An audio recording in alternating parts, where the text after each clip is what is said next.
My wife and I have been together for 5 years, married for 4. She had a bad marriage before me and had a child.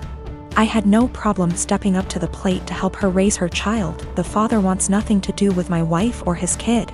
To the point, I had 2 friends that I've had since I was 16. They were both female and I had dated one of them for 4 years, but we split up agreeing that we made better friends than an actual couple. This never happens in real life apparently. She's always been my go for advice, and I made our friendship 100% transparent for my wife when we first met, and never did anything. Out of habit, my friend and I still said we loved each other, but more of a platonic love. We both loved our current partners and never wanted anything between each other. However, after a few years this took a toll on my wife and she asked me to stop telling her that I loved her. So I explained this to my friend and she said she understood and would have no problem doing so. Another month or so I still have 100% transparency with my wife as to make her feel comfortable. I got deployed and my friend had just had her baby and asked me if I wanted to FaceTime to see her. I said yes, naturally happy for her and her husband. After a nice chat and meeting her new son, I got a call from my wife a few days later asking if I had talked to her KN FaceTime. I told her that I had and why, also telling her what we had discussed. My wife then didn't talk to me the rest of my deployment. When I got home I explained that I was sorry it hurt her feelings and wanted to make things better. She told me to never talk to her again. I tried to explain that it was just a friendship and that neither of us wanted a relationship. My wife took it upon herself to call her and tell her that if she didn't stop talking to me forever that she would tell my friend's husband that we were having an affair. She did not tell me any of this. I quickly noticed she had blocked me on everything, including my number. I had no idea what happened, so I confronted my wife and she told me that she was certain I was cheating on her, and that my friend and I were having an affair. She then told me that she had called her and only asked her to not talk to me anymore. I was slightly upset but stood by her decision and held no grudge. I feel like this event led to the breakdown of everything. She started to have no trust in anything I did, constantly going through my phone, and she would constantly lock her phone, or lock herself in the bathroom talking to someone on the phone.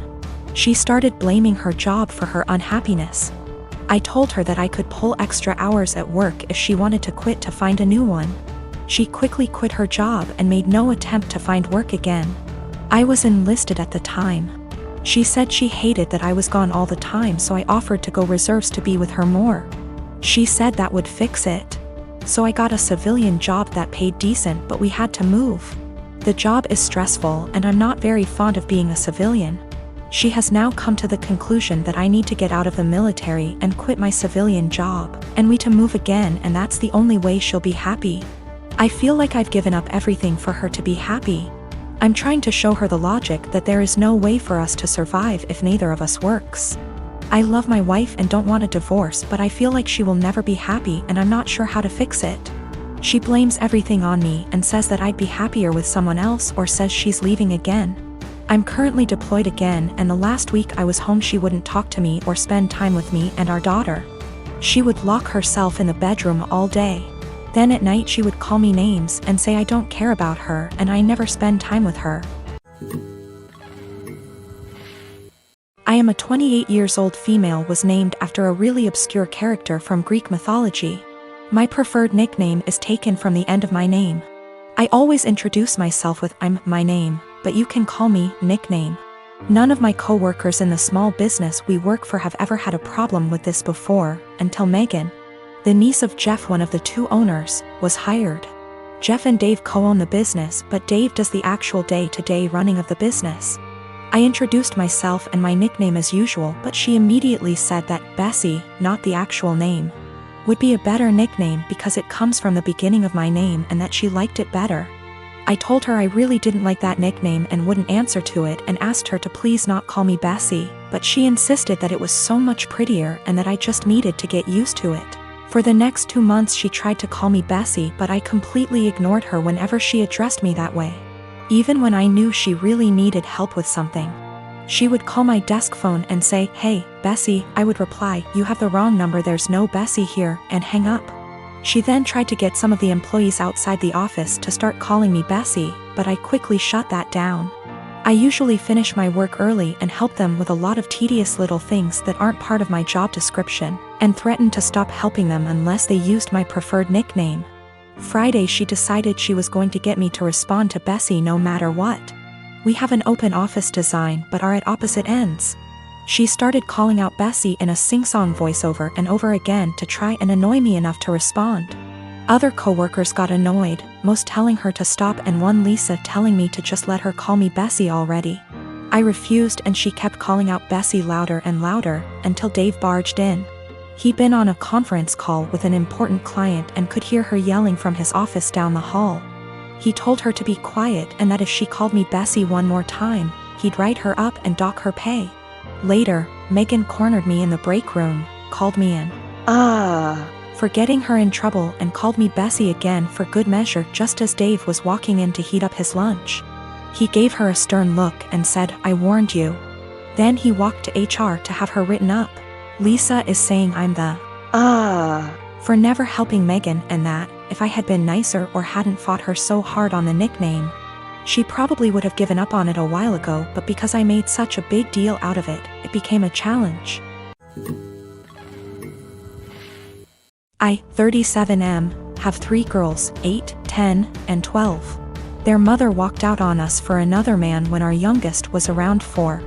My ex still stays in contact, though, and pays child support. A few weeks ago while doing laundry, I saw red spots on my oldest's underwear. I asked her if she knew about it, and she cried and told me she tried to call her mom, but my ex didn't call back. She'd been stuffing toilet paper in her underwear, hoping that would work.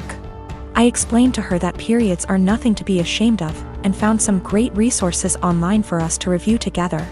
I took her to the store to pick out brands of feminine products she wanted to use. She picked Playtex Sport because she's a gymnast.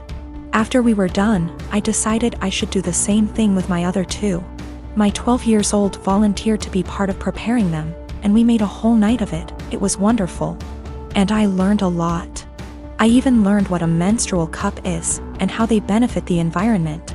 The other day, my ex called back. I'll usually arrange a video chat and leave the room so they can have some alone time, and when they're done chatting, I'll come back in to talk boring co-parenting stuff like school, bills, etc. This last time, my ex was furious with me for talking about periods with the girls. She shouted at me that I was sick and perverted. Why didn't I call her myself if I knew it was so urgent? I could have called one of their grandmas / aunts, but my mom has dementia, while her mom and sisters call me a loser because I teach kindergarten, so I'm not fond of them. My ex told me I was being immature and should have just toughed it out for the girls. This really pissed me off, so I shouted back that maybe if she wasn't such a deadbeat and answered her goddamned phone once in a while, she could have handled this. I brought up everything she does that hurts them. She hasn't been to a single soccer game, piano recital, or gymnastics meet in 2 years. Every other weekend when they come home from her house, they go straight to their rooms, only to emerge hours later asking me why she loves her new husband more than them, and what did they do to make her leave. My ex responded by saying I should tell them it's not their fault I couldn't satisfy her, and I screamed. And she just smirked and pointed behind me, saying, "Look what you did," when I turned around. My 8 years old and 10 years old were standing in the doorway crying. It broke my heart. I never shout, so I know I scared them. My 12 years old stormed in and started screaming at her mom, and while I appreciate her sticking up for me, this is not a battle I want her fighting. My ex hung up before I could fully de-escalate the situation. And let's just say the girls have been given free reign of the ice cream and limitless hours of video games, because I feel so bad. I even watched all the Twilight movies with them, so don't say I don't love them. Background: my grandparents have always been a big part of my life, as have the rest of my family. They had 5 children, including my father, and 13 grandchildren, 6 great-grandchildren. My grandparents are quite rich. They had 3 businesses until last year when my grandfather died. I am the child of my grandchildren and have always been very close to them. My grandma used to babysit me until I could go to kindergarten. I wrap Christmas presents for her every year. I decorate their house, and I worked at their bar on Fridays in college, no pay, as they are too old to do these things themselves. All this was offered to my cousins, but they never helped. My grandparents ran a show horse farm for over 40 years. It was what my father took with him and I quickly began to love. I used to go every weekend with my grandma up until high school when I started studying. Even though I don't ride horses anymore, my dad and I go to clean the stalls and look after the horses every week when my grandparents are away on trips. Usually once every 2 months. My grandparents were a huge part of my life. Problem: my grandmother died 4 weeks ago. It was devastating. My grandmother left my aunts, uncles, and dad about $85,000 each. Money for which she and my grandfather worked very, very hard. It was expected. What was not expected was that they would leave me just over $45,000 along with some other valuables. I was honestly shocked. All my cousins received about $2,000 each and a few trinkets. Obviously you can see where it was going. My aunts and uncles were at the reading when I was told, so they told their children. Everyone except the parents is furious. My cousins, who are already adults, demand that I divide them equally. I don't feel like I should. I was very close to my grandparents and did a lot for them, but it's hard. My family is very tight-knit and we have holidays / monthly parties / dinners / etc. together, every year. I never expected money to tear us apart. This money can change a lot for me. I could pay off my $10,000 student loan and put the rest into my upcoming wedding / future kids / savings account. A small part of me wants to share it equally, just to have everyone together. But there was a reason they left this to me. They didn't do it to hurt anyone. I was the only one who visited them and helped them. None of them took the time to see them, except for family gatherings. But no one understands this except my parents. It seems to me that I alone destroy the family. My aunts and uncles won't talk to my father until I split the money, and my cousins won't talk to me. I only have a student loan and a car payment, so I don't have much debt, but it could give me a comfortable future. They all keep throwing in my face that they have families, house payments, college to pay for, etc. They keep saying I've been planning this for a long time, but I really didn't. I loved my grandparents. My fiancé tells me to forget about them and do what's best for me, but I'm a big family man. I don't want to split the money, that could really help me, but I feel like they can play with me, forcing me to choose between them and this. My parents also want me to keep the money for myself, as they think my family members are being ridiculous and demanding it. Is it right for me to keep that much? I feel like I deserve it. Is it right for me to put this money on my family? Or are the people I've been so close to all my life taking advantage of me? $45,000 versus $2,000 is a huge difference. PS. There is more in the will than I explained. Houses, classic cars, horses, farm, land, CDs, etc. The cash / checking accounts I was given is the only thing that seems to be a problem for everyone. I have inherited more money than my cousins. They demand that I divide it equally between them or never speak to them again.